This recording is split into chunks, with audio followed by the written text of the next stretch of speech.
A Monselice, dove vive il 54enne ricoverato in ospedale a Padova per complicazioni legate al virus West Nile, è scattata una disinfestazione straordinaria che ha interessato 12 km di fossati utilizzando prodotti antilarvali contro le zanzare. In Veneto sono stati altri 4 i casi di West Nile registrati nell'uomo da inizio estate, una forma neuroinvasiva, 2 febbrili e un asintomatico.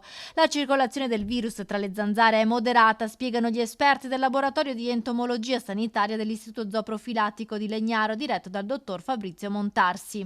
Non è un anno particolarmente eccezionale per quanto riguarda la circolazione. L'unica cosa eccezionale, è la circolazione nella regione Lazio. Ecco, l'unica vera novità è stata questa. Per quello che riguarda il nord-est è un anno assolutamente nella norma, anzi non è uno degli anni peggiori. Ci sono stati anni peggiori come il 2022 dove i casi erano rispetto a quest'anno forse 10 volte di più.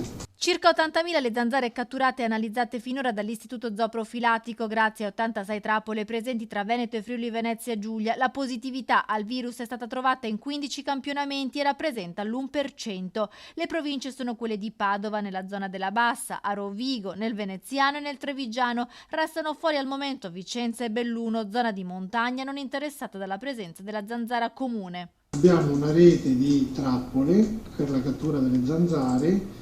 Sono delle trappole che hanno come attrattivo l'anidride carbonica e distribuite su tutto il territorio del Veneto, Friuli, Venezia Giulia, per quanto ci riguarda la nostra zona, e in tutta l'area pianeggiante, perché è lì dove ci sono i vettori di questa malattia, cioè le zanzare comuni. Vengono monitorate ogni 2 settimane, quindi le zanzare vengono catturate, identificate e all'interno di queste zanzare è ricercato il virus, sia West Nile ma anche altri virus della stessa famiglia. Al momento non ci sono focolai in Veneto di West Nile. Il picco, come ogni estate, è previsto a metà agosto. Le aree rurali sono ovviamente le più monitorate perché è lì che si trova la zanzara comune, vettore del virus, ma l'Istituto Zooprofilattico sorveglia ogni tipo di zanzara e papatacio che trasmette il virus Toscana, 5 i casi registrati da inizio estate in Veneto.